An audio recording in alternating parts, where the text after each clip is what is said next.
Hey there. Okay, let's just do this one more time, get this sorted, and then we are good to go. Here we go. Something's working so slowly this afternoon for some reason. Okay, we're up. We're on. Good afternoon, good evening, hello, good day, good night, whatever time of the day it is for you, hello. And if it's already Friday, happy Friday. I'm Shirley Osborne, and we're back with day number 9 of our 28 days, going live every day in February for the Women's Leadership Circle and Elevation 2023, which is the program that we're working on this year. We're working on our bodies, our minds, our spirits.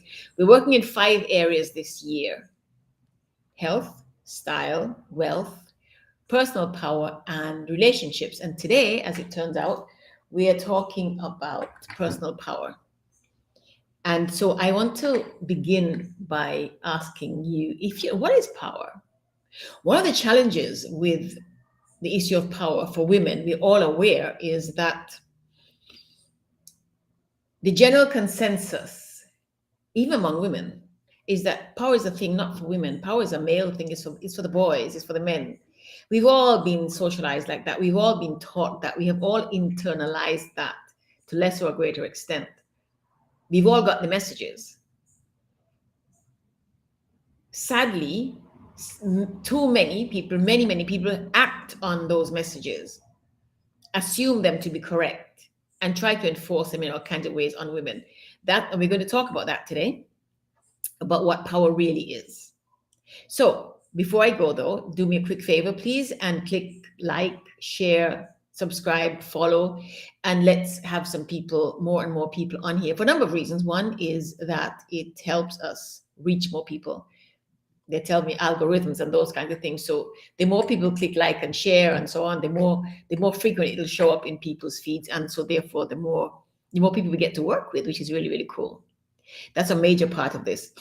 Elevation 2023 is about groups. It's about having many women come together to work. It's cool. Solitude is good. You like to be by yourself. I love to be by myself sometimes. I really appreciate my times of solitude, but I also really appreciate my times that I'm in company with others. Yeah. So do that for me, please. Click like, click share, follow, subscribe, and help us spread the word that women rock. Women are the coolest thing on the planet. Well, at any rate, that women are worthy, competent, capable, have absolutely full right to autonomy and self-determination and independence and everything that we want. And most of all, for me, women have the right. We have the capacity, clearly. We also have the right to be able to contribute everything that we want to contribute to our communities and our societies to the greatest extent possible. In too many parts of the world, women are not allowed, literally not allowed, to participate in public spaces. Girls are prevented from going to school.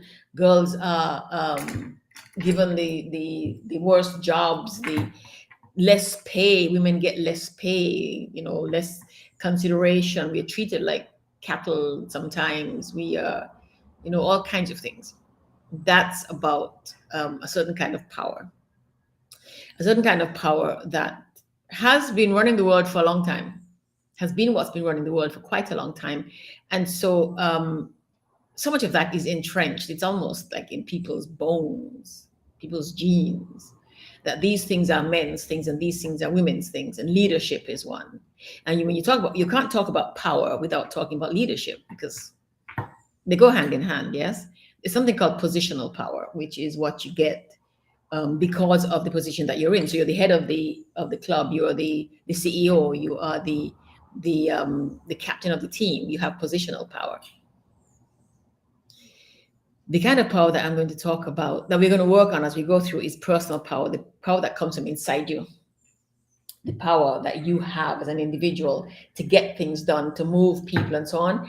A lot of it, however, comes from who you are, the kind of human being that you are, and how you navigate the world, how you show up in the world, how you walk in the world. And so there are times when I was talking to my friend this morning, we were actually talking about this and what power means.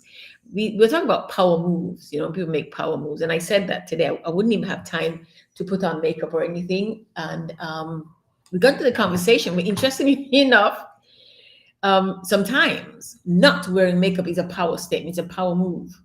Sometimes wearing makeup is a power move.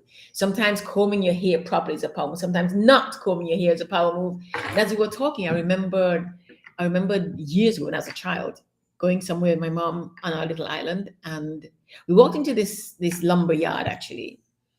Well, not just a lumber yard, the yard of a big store, right? And we saw a man, my Uncle Jim actually, my father's Uncle Jim actually, and Uncle Jim was wearing two different shoes.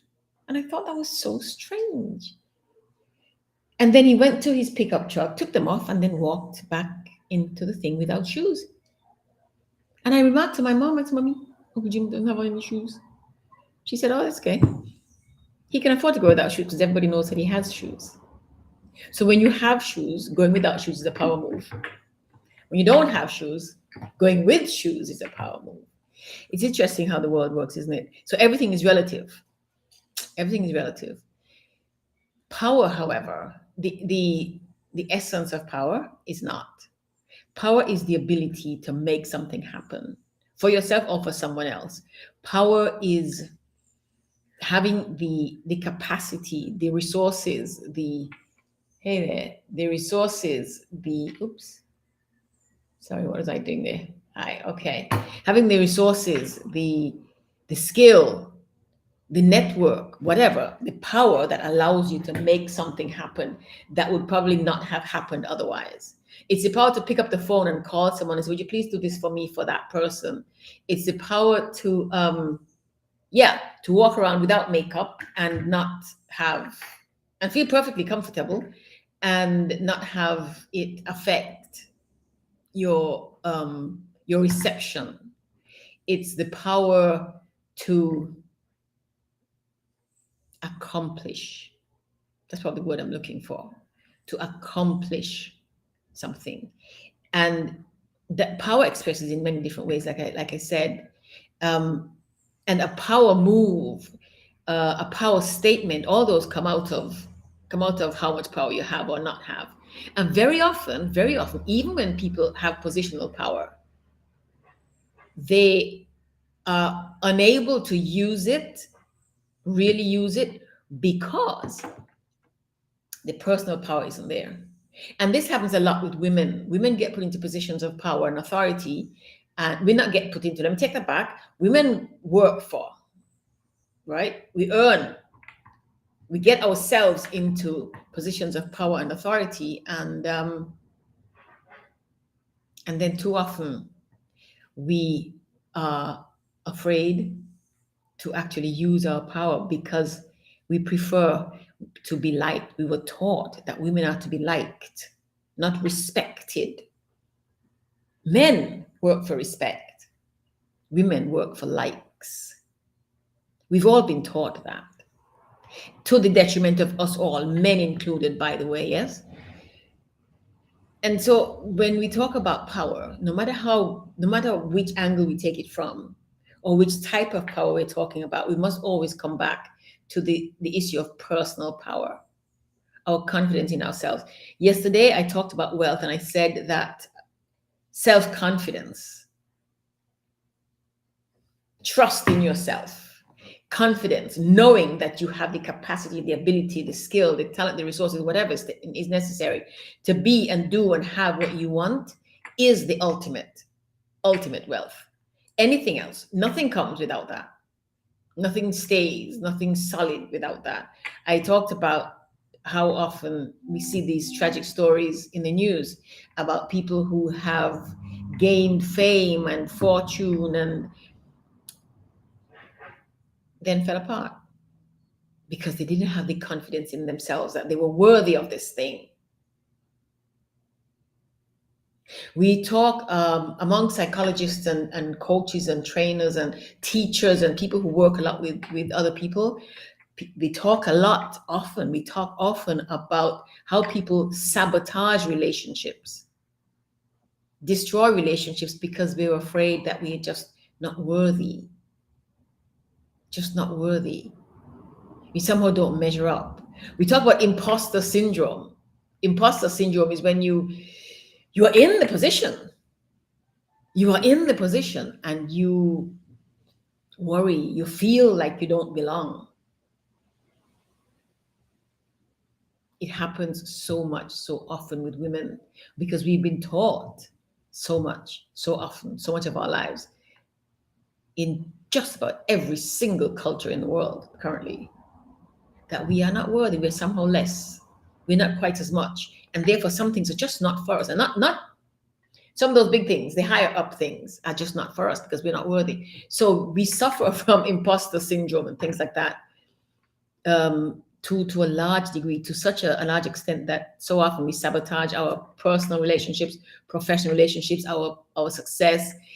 We sabotage ourselves in so many ways because of this.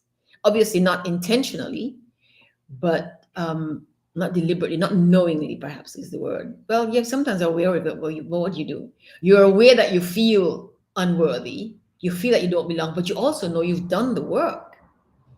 You've done the footwork, you've paid your dues, so you ought to be there, but still it doesn't feel. So we walk into rooms when we are the chief, we walk into rooms and we don't feel quite right. I remember a story a few years ago. I saw a story. This person who had changed gender and remarked on how different, wrote an article on how different interactions were with colleagues. She was a man and changed gender, and when she went to work as a woman, she moved from one state to the other, obviously, also, convenient, sometimes that's the best thing to do, that's sort of start fresh. And she moved to this other state, and then was sitting in rooms doing the same work. She's still the same qualified, competent person she was when she wore the trousers, literally, we made the trousers, you know what I mean. But when she went to work as a woman, she was left aghast at how she was treated. She said, I was a man and I was saying these things and everybody just said yes, yes, yes. And I was talking nonsense sometimes. Now I'm saying the same things. They're worthy and they're useful and they're smart and they're right and they're correct and they are what's going to get us through. And they talk over me and act as if I'm not there. Oh, those are some of the reasons. And she was astounded. She'd heard women talk about it before and never noticed, never paid attention because being male she hadn't experienced those things. When she became a woman, when she changed gender and dressed as a woman and presented as a woman, she got treated like women get treated and couldn't handle it. Had a really, really hard time, like we all do. Yeah. And so the issue of power is not just, it is really literally not the ability to move people around, to have people do what you say. Real power is personal power. It's power that comes from inside. It's power that comes from your confidence. You're knowing, not even, you're knowing, you just know that you are worthy, you are capable, you are valuable, you have a right to be here without question. You just know. So you don't doubt that you ought to be made CEO. You don't doubt that you're a good wife or a good mother. You accept that you're not perfect. None of us is perfect. And so when we make mistakes, it doesn't mean that we are not good. It means that we made a mistake. It means that we didn't put the pieces together correctly, the thoughts. It means that we moved it there when we should have moved it over there. It means that we didn't think through the advice we were given. It doesn't make us any less worthy of the position we hold necessarily. All it means is that we didn't think to that one quite carefully enough. When we have that inner power, that inner confidence, that sense of value and worth and belonging in spaces, we express it without arrogance, without hubris. We express it the way we express anything else. It's normal, it's natural, and we are decent, honorable people, even when we are in positions of power.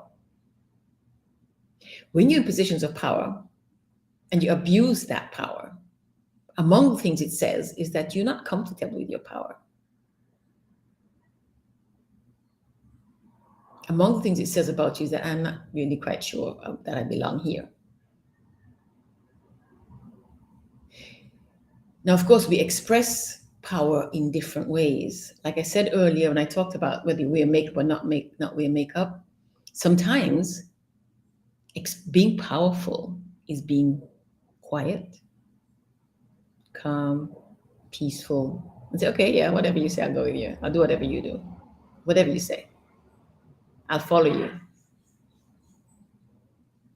Sometimes power says, no, we're going to do it this way now. So power expresses along a whole spectrum. And what makes things really powerful is our ability to express whichever point we are, express it with compassion, with dignity, with kindness, with consideration, all of those things. If those are not present, something else inside us is missing. And I know I talk a lot about what's inside us. I do, because that's really the only thing that expresses in the world. You know, when you hear people say, nobody can make you do anything, and you think, of course they can, because it doesn't really sound right. And really they can, but they really can't. They can only because there's something inside you that goes along with it for whatever reason. For whatever reason. And sometimes there are reasons that we really can't even do much about.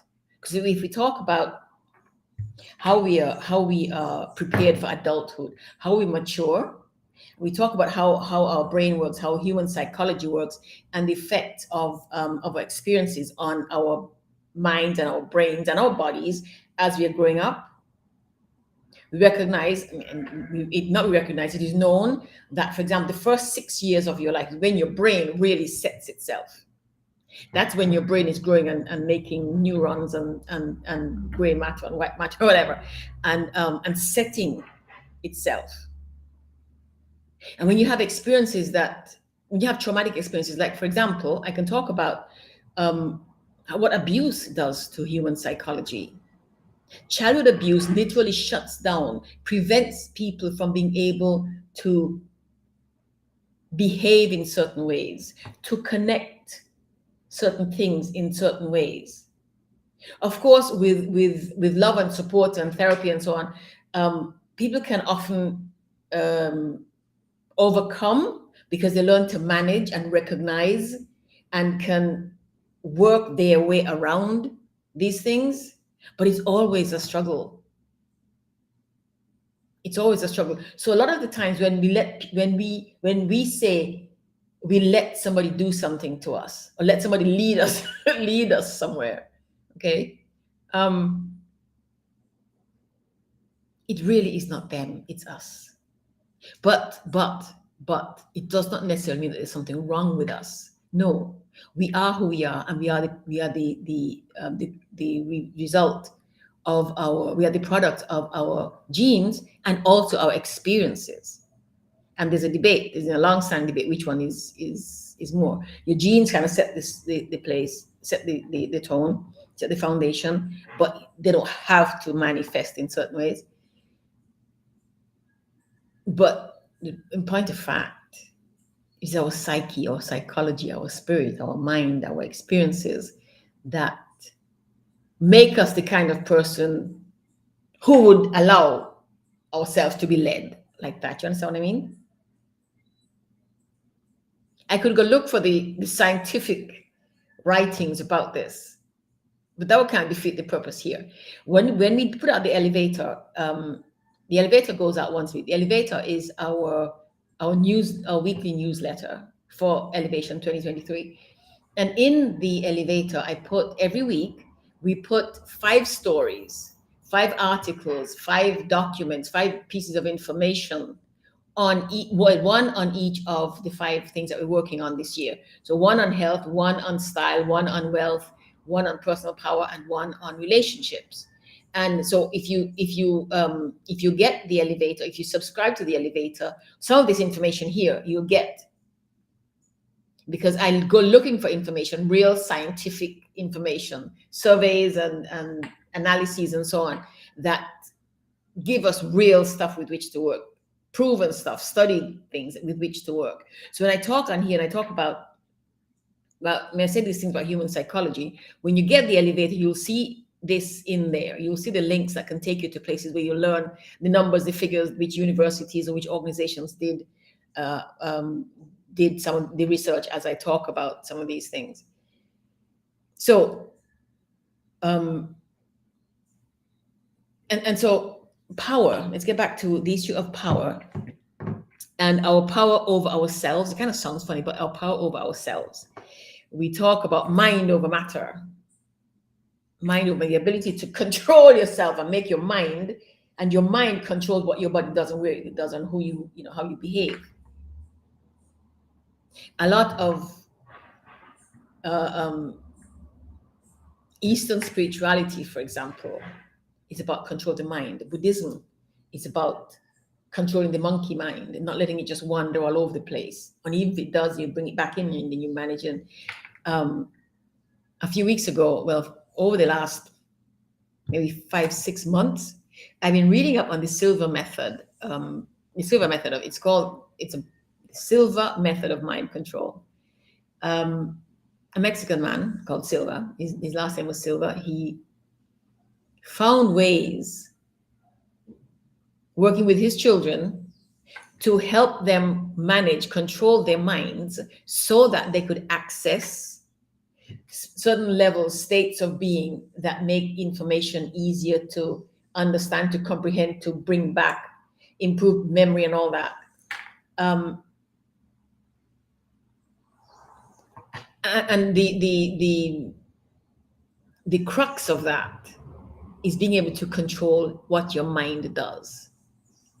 Control what your mind does. Your mind controls what your body does. So if you control your mind and think in a certain manner, when we talk about think positive, that's what we're talking about. Think positive. When you hear someone say, I'm not even going to say that. Just the other day, I was in a conversation with someone and she started to say something. And then she said, no, I'm just not even going to put it out there, because words have a way of materializing. But even more than that, the way the mind works, we say things, we articulate things, and then we get caught up in them. You know, when you're really sad, sometimes it's really hard to pull yourself out. You try to talk yourself up, but your mind is just there. And if you have not much control over your mind, it can take you to some very, very dark places.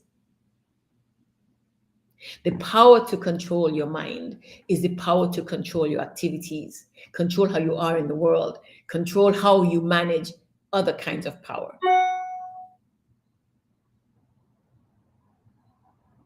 Real power comes from inside. It is the ability to manage and control your expressions in the world, your way of being in the world. Control the way you interact with people, the way you build and manage relationships, even who you build and manage them with. So, of all the different kinds of power, there's only one that is really, really, really foundational, all-encompassing,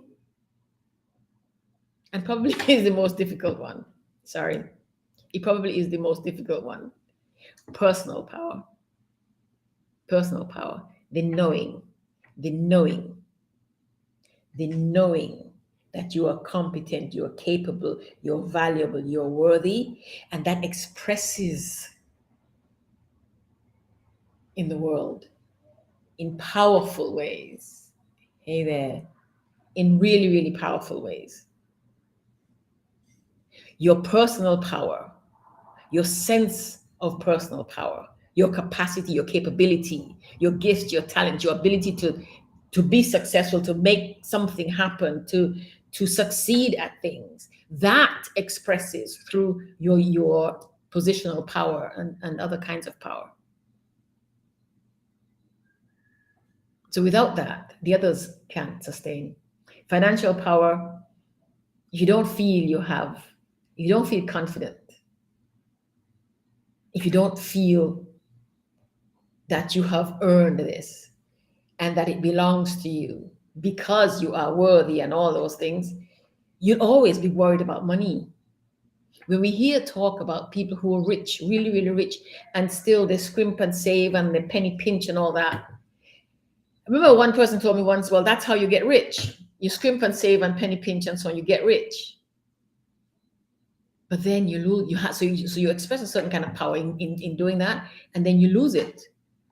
When you get to the point where you have enough and more than enough, and you are still operating in the same way, it means that you reach this point and your power, your personal power, hasn't made the shift. Because if you feel confident about the money, your ability to make the money and use the money well and wisely, you would do that. You don't do that because there's this piece that's missing that you have to work on. And of course, we're all works in progress. All of us are always works in progress. From the day we're born until the minute we die, we are works in progress. And once we understand that, then we don't beat ourselves up when we show ourselves to be a little bit less less than powerful, when we fail at something, when something doesn't work. Power, even power itself, does not always work. Even positional power, you could be, think about it. You're the president of the company or the country. People don't just do what you say just because you are. No, so your positional power has limits. Personal power also has limits in its expression. What I want to advise you to do is to pay some attention. Give yourself some attention. Consider yourself a powerful person. What do you think? How do you think a powerful person operates, treats people, manages her resources? A person who's truly powerful, inside, I mean, yeah? How do you think she manages her resources and other people's resources? Because, of course, we live in a world with people and we're interacting with people all the time. And so how we deal with people and what they bring to our lives demonstrates our use, our own personal relationship with power. Abusing people is not powerful. It's an abuse of power.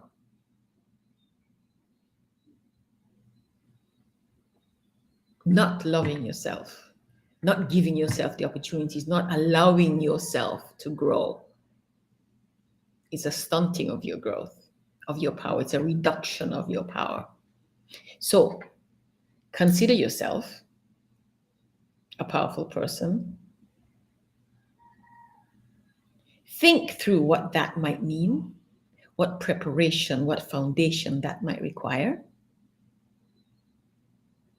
and see what it might take to make you the kind of person who is so secure, so confident in her value, in her worth, in her right to be here, that when just her mere presence is a powerful statement.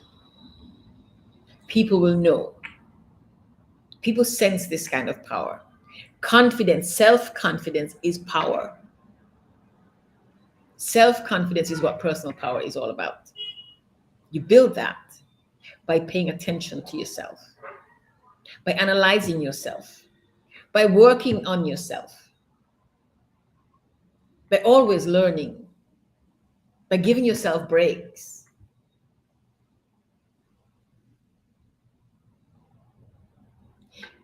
A lot of the work we do at the Women's Leadership Circle and a lot of the work we're doing in Elevation 2023 this year is about self-exploration. Self-exploration. There's nothing like it. There's nothing more valuable for moving yourself forward, lifting yourself up, finding your place, finding your space, creating the life that you want than self-exploration, getting to know yourself. When you know yourself, you have power. When you know yourself, you are powerful.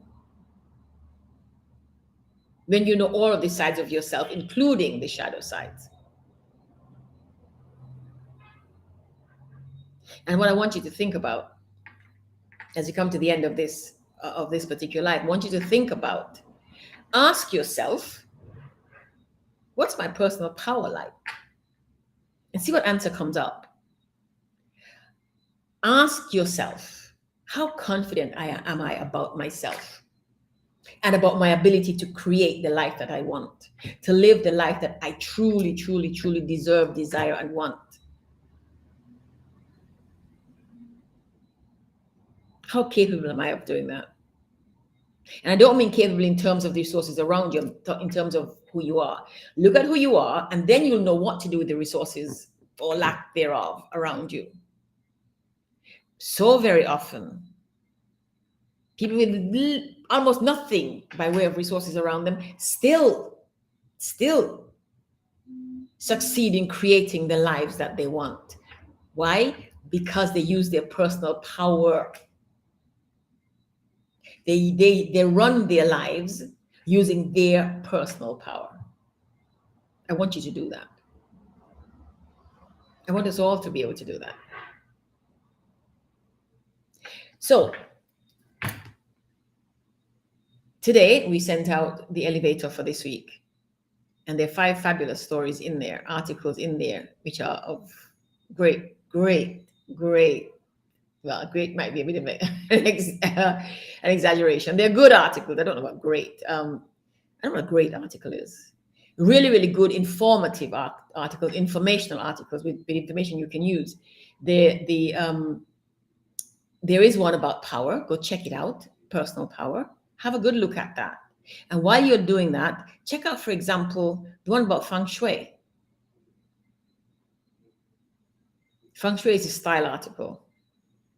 It talks about how we live in spaces, how we orient ourselves and our furniture and so on in spaces so that we feel comfortable, so that we feel supported, so that we can express. And what being able to do that does to our sense of confidence, our sense of ourself. You are going to find as you go through this year, like I found out, you will find, like I did and so many other people did, that all of these things are connected. All of these are connected, and all of them come back to what's inside you, what's inside us, the person, the being, the spirit that's inside us. So I hope that today was instructive to you in some way. Or at least was a good chat at the very least. Maybe it reminded you rather than taught you. That's perfectly fine. We all need that. We need both, to be taught and to be reminded of what we already know. Tomorrow, we talk about relationships. Tomorrow's Friday, we talk about relationships. And then on the weekend, we go back to the fun stuff, really, really cool fun stuff. It's the weekend, all right? And I'll be outside on the weekend if it doesn't rain. It's been raining here, and it's so cold. It's cold. For the tropics, it's freezing cold. I have on a jacket here because there's a cold wind coming from the sea or from the gut. I'm not quite sure, but it's cold. But I'll be outside. If there's any possibility at all, I'll be outside. But in any case, we'll be doing some fun things on Saturday and Sunday. So please, in the meantime, go check out the website, www.shirleyosborne.com. See what Elevation 2023 is about, and come and get your register, get your ticket, get your registration, and join us. Join us for Elevation 2023. The work has begun. This whole month of February is just an set a foundation, get us starting really, really, really, really intensely and so on. And then later on in the year, that sometimes we will be able to coast a little bit. But what will happen is that we have all this foundational information now, all this basic information now, these things that we get to think about and ask questions about in preparation for the other things. So when they come, we'll be prepared. We know what we're dealing with, and it'll be easier for us. All right. So have yourselves a lovely evening, a lovely day. Enjoy yourself at work. Do good at work. Have fun. If you're traveling, be safe. If you're going to sleep, sweet dreams. We talked about sleep earlier in the week. I will see you tomorrow. So until then, take good care. Take very good care.